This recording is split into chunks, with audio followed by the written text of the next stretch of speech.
Bonjour à tous, bonjour à toutes, bienvenue dans un nouveau Dragon Mag. Metz Handball a continué à enchaîner les victoires ces derniers temps. Ça commence à faire une très belle série, notamment grâce au déplacement sur le terrain du Podravka Vegeta et la réception de la Stella Saint-Maur. On va parler de cette série. On a l'impression qu'il faudrait un sacré choc pour que ça s'arrête. Au milieu de cela, il y a une joueuse qui vient de disputer 120 minutes consécutives, bien plus que son temps de jeu habituel. Mais je pense qu'elle va pas s'en plaindre. C'est notre invité du jour, Zaliata Mlamali. Bonjour Zali. Bonjour. Bienvenue sur le plateau de Dragon Mag, on va discuter un petit peu de tout ça avec toi. C'est 120 minutes d'affilée, tu dois avoir un petit peu mal aux jambes, on va voir. Il y en a en face, je sais pas s'il les tiendrait les 120 minutes, c'est Rémi Alésine, comment ça va? Ouais, non, je les tiendrai pas. Je te le dis direct, il faut pas penser à ça. Bonjour à tous. On va boire de l'eau, on va s'hydrater comme il faut et puis on va continuer cette émission. On est parti pour une demi-heure, on commence avec la première mi-temps.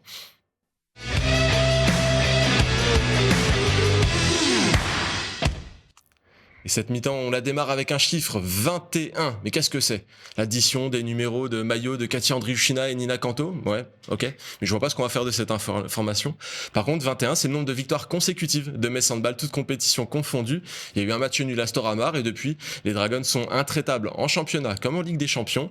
Avant qu'on attaque concrètement le débrief des deux derniers matchs, eh bien, on va revenir un petit peu sur cette série. Rémi, qu'est-ce qu'elle t'évoque à toi? 21 victoires d'affilée.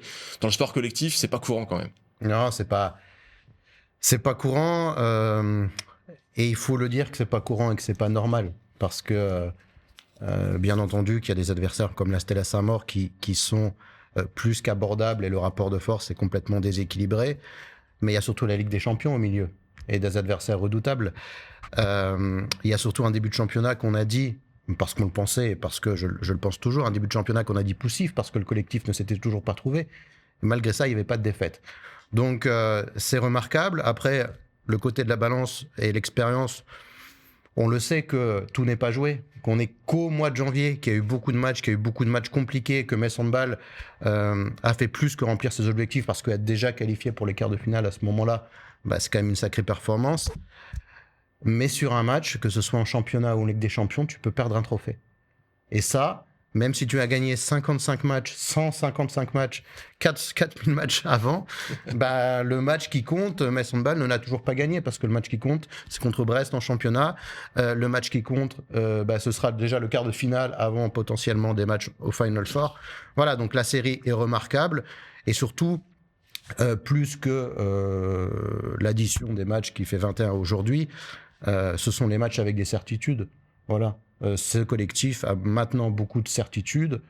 Ce collectif est capable de gagner également sans Cléopâtre Darleux et Chloé Valentini, ce qui est quand même pas rien parce que ce sont, si tu dois faire un top 3 de tes joueuses primordiales, elles sont dans le top 3. Pour moi, ces deux joueuses-là. Donc, sans elles, tu as quand même gagné un match de Ligue des Champions à l'extérieur. Voilà. Donc, c'est très encourageant. C'est parfait pour le moment. Mais nous n'avons encore rien gagné cette saison. C'est que le début. Zali, tu as joué dans des clubs jeunes, tu as joué en N1, tu as vécu d'autres saisons, d'autres clubs que Metz Handball, 21 victoires d'affilée. C'est pas courant, c'est un peu inimaginable. Comment est-ce que tu te sens toi dans cette série-là? Qu'est-ce qu'elle représente pour une joueuse du vestiaire comme toi? Pour moi, ça représente la qualité de nos entraînements, l'exigence qu'on se donne tous les jours et faut qu'on le montre tout le temps en match, qu'on prenne rien pas au sérieux pour que justement on fasse des victoires d'affilée comme ça. On espère que cette série, elle va continuer, mais on va prendre les choses dans l'ordre et on va refaire un petit peu le tracé de la victoire numéro 20 et numéro 21 dans cette première partie d'émission. On commence par le déplacement réussi en Croatie. Zaliata, en amont du match, tu apprends que Chloé Valentine ne fera pas le déplacement. Elle est laissée au repos. Elle a une petite blessure qu'il faut soigner. Qu'est-ce qui se passe dans ta tête à ce moment-là? Tu sais que tu vas jouer beaucoup plus que d'habitude. C'est comment? À ce moment-là, je me dis que non, je vais pas jouer, mais si en fait j'allais jouer, donc j'avais une pression, mais j'essayais de pas trop y penser avant le match pour rester dans ma concentration et être avec les filles. Et après, ça s'est bien passé et je suis contente que tout le monde était là avec moi et que moi, j'ai pu être là pour les filles. C'est différent finalement, tu as l'habitude d'être en doublure de Chloé, d'entrer au relais quand il y a besoin ou quand il y a 2 minutes ou des situations comme ça. Là, tu te retrouves à démarrer un match, c'est toi la titulaire à Metz Handball. C'est aussi un accomplissement. Être une joueuse titulaire à Metz Handball, c'est pas donné à tout le monde finalement. Mais c'est pas donné à tout le monde. Après, je suis contente que m'ait fait confiance sur ça parce que du coup, ça montre que c'est bien ce qu'on fait à l'entraînement et qu'il avait aussi confiance en moi de me laisser toute seule comme ça et je suis contente. Et dans un sens, c'est quand même c'est presque une bonne nouvelle, la blessure de Chloé Valentini. Alors, non pas qu'on soit content qu'elle soit blessée, mais parce qu'on a l'impression qu'elle va revenir. Et on pouvait se poser la question, oui, mais si elle n'est pas là, qu'est-ce qu'on fait? Parce que Zaliata, tu n'as pas une expérience démesurée et Chloé Valentini prend tellement d'importance dans les succès de Metz Handball qu'on peut se demander ce qu'on est capable de faire s'il lui arrivait quelque chose. On a eu 2 matchs, 120 minutes pour avoir une réponse. La réponse, elle est ultra positive. Donc, bien sûr que Metz Handball, pour performer, a besoin de Chloé Valentini, qui est peut-être à son poste la meilleure du monde en ce moment. Mais s'il devait arriver quelque chose, Zaliata a le niveau pour le championnat de France et le niveau pour la Ligue des Champions. Donc, la bonne nouvelle dans cette blessure de Chloé Valentini, c'est qu'il n'y a pas de drame puisqu'il y a 2 victoires et c'est surtout qu'on a une réponse à ce poste-là s'il devait arriver quelque chose. Et ça, c'est quelque chose qu'on ne pouvait pas avoir comme réponse si on n'essayait pas. Et là, Manu Mayonnaise était forcé d'essayer cette solution-là. Bon, ça répond plutôt pas mal, Zaliata. Ça a plutôt bien pris, en effet. Et justement, en plus, c'était pas contre une équipe qui n'est pas en forme. La Podravka Vegeta était sur 6 victoires d'affilée en Ligue des Champions. Dernière défaite, c'était contre Metz. Il fallait quand même aller les chercher une nouvelle fois. Il y a eu un écart qui s'est créé. Et puis, finalement, en deuxième mi-temps, Metz Handball a dû aller chercher dans les réserves pour rester devant. C'était un match qui était une nouvelle fois assez relevé en Ligue des Champions.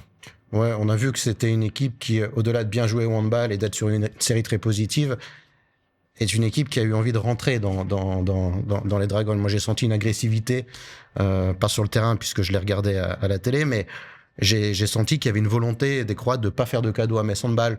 Ce qui peut parfois, je l'ai déjà dit, j'ai le sentiment qu'en championnat, parfois, on a des équipes qui sont un peu trop spectateurs de Metz Handball, qui regardent avec des étoiles dans les yeux ces championnes du monde ou championnes olympiques et qui ne jouent pas crânement leur chance. Là, les Croates, elles attendaient clairement les Messines. Le déplacement, il est pas forcément facile parce que tu vas pas à Zagreb, hein, tu vas dans la Croatie un petit peu plus profonde, donc il faut aussi se fader tout ce contexte-là. Et malgré cette adversité, malgré l'absence de joueuses cadres, Metz Handball a su non pas faire le match parfait, parce qu'on n'a pas vu forcément le meilleur que le Metz Handball huilé comme on l'a vu notamment à la fin de l'année 2024. Mais le job, il a été plus que bien fait parce que malgré l'adversité, j'ai rarement senti quand même la menace d'une défaite pour Metz. J'ai senti que vous aviez des qualités supérieures, une densité supérieure, et qu'au final, le résultat allait être positif pour Metz Handball. Mais de toute façon, il n'y a aucun match facile dans cette Ligue des Champions. Il ne faut surtout pas dire que la poule de Metz, elle est beaucoup plus simple que la poule adverse. Certes, elle est moins dense, hein, on pourra parler de ça, parce que quand on parle d'invincibilité, je refuse aujourd'hui de dire, j'ouvre une autre porte, que Metz Handball est meilleur que Brest parce que Brest n'est que 4e de sa poule de Ligue des Champions. Regardez la tête de la poule de Brest, regardez l'adversité.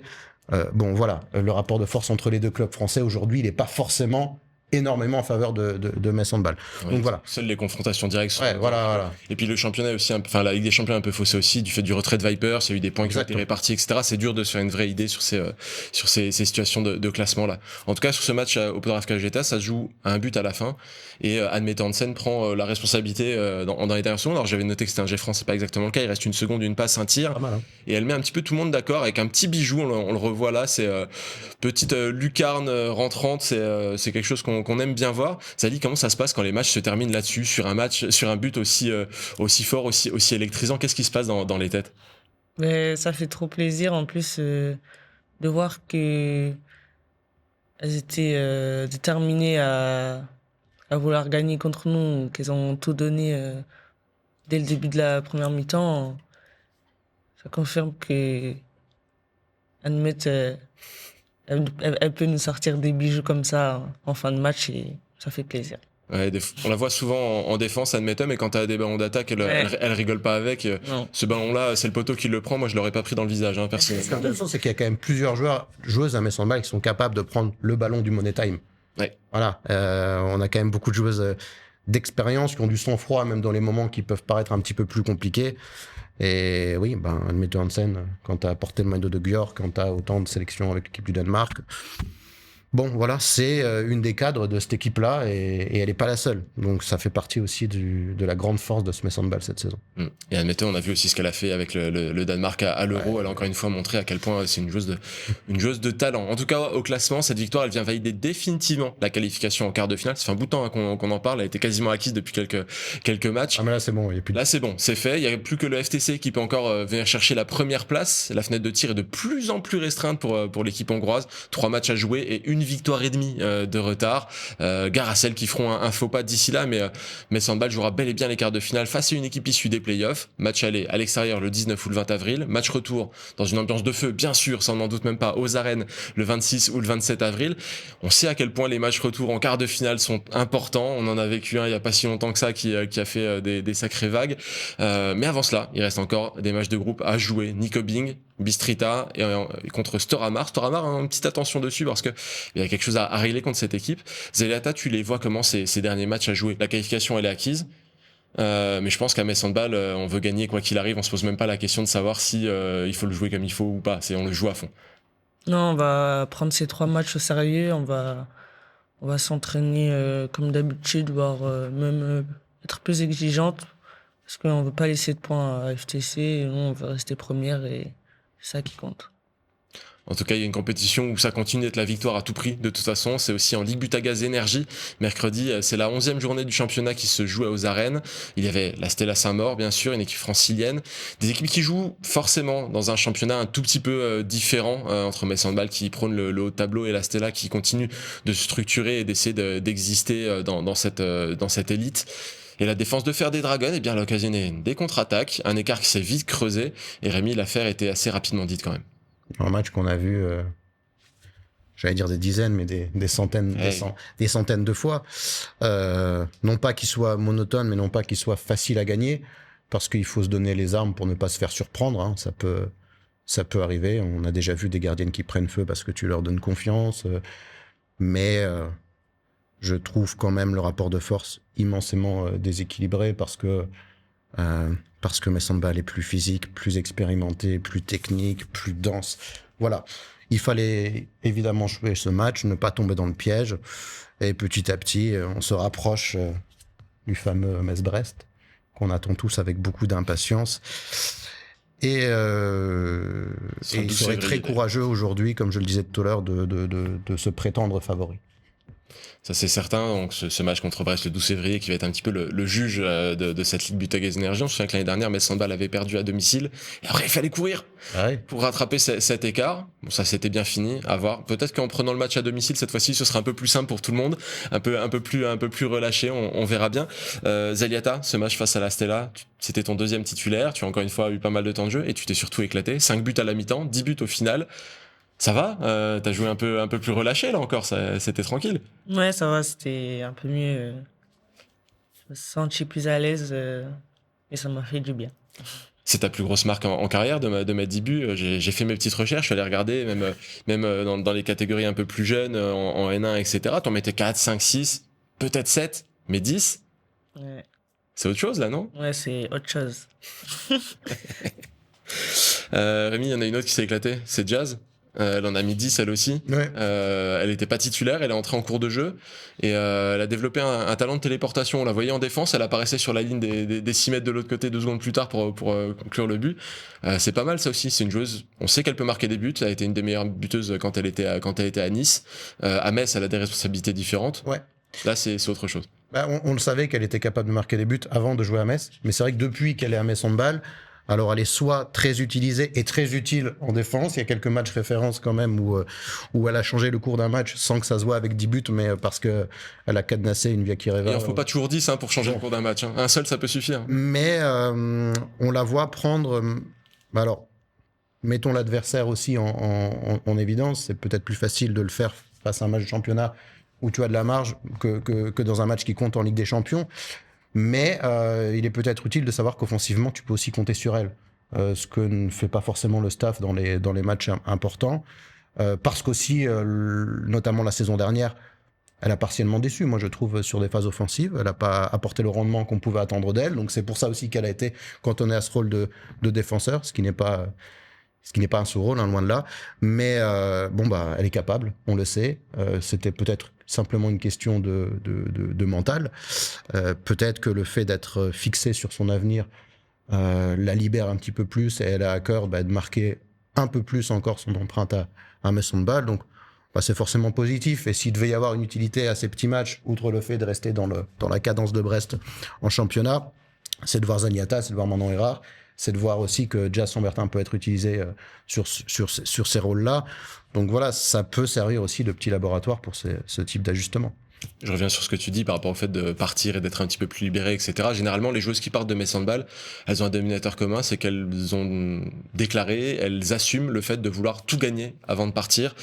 C'est une chose de le dire, mais c'est aussi une chose de le faire. Et généralement, les joueuses qui sont à Metz Handball, elles ont toutes cet état d'esprit-là. The Vizmeret dit exactement la même chose, c'est avant de partir, je veux tout gagner.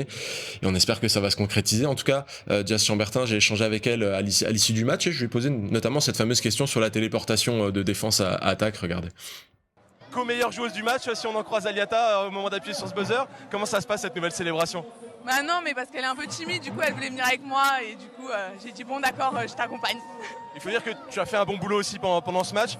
Tu as découvert la téléportation, il y a des moments où on te voyait en défense, tu étais déjà sur la ligne des 6 mètres de l'autre côté, comment ça s'est passé pour toi? Bon, je me suis dit allez, je vais faire ma PMA du match, donc j'ai couru, ça c'est bien aussi, j'ai anticipé, j'aime bien jouer les contre-attaques aussi, donc c'est cool. En blague à part, c'était aussi un match qui a permis de donner du temps de jeu à tout l'effectif, de mettre tout le monde en confiance, que tout le monde se sente bien. C'est un match plein finalement pour Metz Handball, ça fait du bien aussi.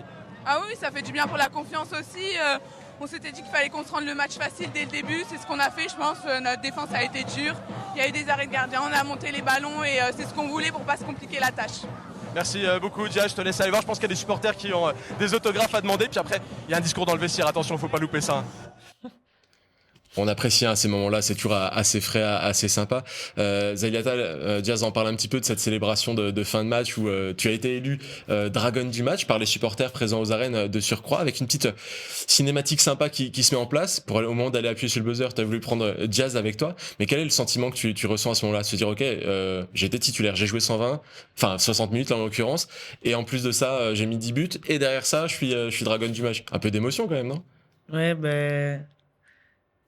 du coup, je suis contente qu'elle aussi, elle ait mis 10 buts parce que c'était marrant. Ça t'a permis de l'emmener avec toi et de pas y aller tout seul. Du coup, je la ramène avec moi. Et ouais, ça fait quand même bizarre d'être marqué 10 buts et de voir que être dragon du match, c'est assez stressant finalement. Je vais en mettre à que 9 pour éviter d'aller là-bas. Juste ça, ouais. Et ça fait quoi de mettre le feu aux arènes comme ça? Qu'est-ce que t'en penses de cette nouvelle célébration de fin de match? Ouais, franchement, c'est pas mal. Hein. C'est pas mal. Hein. Ça met une petite ambiance en plus et ça donne un petit clin d'œil supplémentaire aux Dragons qui ont performé. En plus en lien avec les supporters qui peuvent prendre part à ça, c'est plutôt cool. En définitive, à la fin de ce match, toutes les joueuses de Metz Handball sont entrées en jeu. Ça fait plus 20, une des meilleures marques de la saison. Après le plus 25 contre Sambre, c'était déjà pas mal. Hein. Et c'est le plus grand nombre de buts de la saison parmi toute la Ligue Butagaz Énergie avec 46 buts inscrits. Ça aussi, c'est les petits bonheurs qu'on prend en chemin. Ça donne pas plus de trophées à la fin, mais ça fait toujours un petit peu plaisir. Et on va voir le classement, puisque Metz Handball continue de cocher toutes les cases qu'il faut au sommet de la pyramide. Il y a une autre équipe qui les coche toutes ces cases, c'est Brest. Alors vous le voyez pas sur ce classement qu'on vous affiche, mais il y a seulement le goal average qui donne l'avantage aux Dragons. Plus 133 pour Metz, plus 119 pour Brest. Ça fait 14 buts d'écart, mais en vérité, la vraie échéance qui va départager les deux équipes, on en parlait tout à l'heure, eh bien c'est le match qui approche le 12 février, mais on aura l'occasion d'en reparler, chaque chose en son temps. Emmanuel Ménade a dit, on l'a pas encore dans nos têtes ce match-là, même si on sait très bien qu'en coulisses, il est en train de travailler la vidéo comme un fou. Il regarde les matchs de Brest. On a le temps, on a le temps. En tout cas, la prochaine étape, c'est mercredi en déplacement à Saint-Amand pour la 12e journée, mais nous, on va laisser la Ligue Butagaz Énergie de côté. Je vous propose de passer tout de suite à la deuxième mi-temps.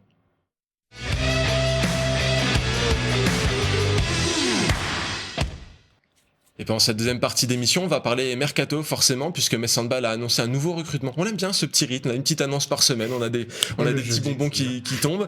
Et cette fois-ci, c'est la Hongroise Anna Albeck qui a été recrutée. Et comme d'habitude, je vais vous présenter sa fiche et puis on va en discuter un petit peu après ça. Elle est arrière droite, elle a 23 ans, elle mesure 1m88, elle est née en Serbie. Elle a effectué ses débuts à Graz en Autriche avant de rejoindre l'Allemagne et Metzingen. Depuis 2022, elle évolue à Moson Magyarovar. Elle a disputé 5 saisons d'European League. La plus aboutie, c'était c'était la saison passée. Mossad Megalovar s'était hissé en quart de finale avant d'être éliminé par Bistrita, qui avait fini en deuxième position en finale. Elle est aussi internationale hongroise. Elle a remporté l'Euro U19 en 2019 avant de découvrir Léa en 2021. Elle a dû jouer 2 championnats du monde en 2021 et 2023 et surtout les Jeux Olympiques en 2024. Par contre, elle n'a pas participé à l'Euro en raison d'une blessure au genou qui lui a demandé une opération là, cet hiver. Et Emmanuel Mayonnaud l'a comparé à Anna Gross. Rémi, qu'est-ce que tu en dis de cette recrue et de cette comparaison aussi, tant qu'on y est? Alors déjà, j'aime pas les comparaisons. Je le savais avant de te poser la question. Mais c'est rare que Manu Mayonnaud le fasse. Thierry Weissman le fait très souvent et à mon sens un peu trop souvent. Donc si Manu Mayonnaud le dit, c'est qu'il y croit fortement. Oui. Voilà, je me suis dit chouette, l'arrière droite de l'équipe de Hongrie vient à Metz Handball, mais je me souviens pas d'elle lors du dernier championnat d'Europe. Pour cause, malgré l'excellent parcours de la Hongrie, plus qu'excellent d'ailleurs, elle n'était pas là. Mais moi, je suis très très favorable et ce recrutement me plaît parce que, bien sûr, on pourra arguer que les saisons précédentes, on nous annonçait Anne Mette-Hansen ou Laura Flip, c'est-à-dire des joueuses avec un énorme CV, d'avoir joué à Győr, d'avoir été titrée en équipe de France pour Laura Flip.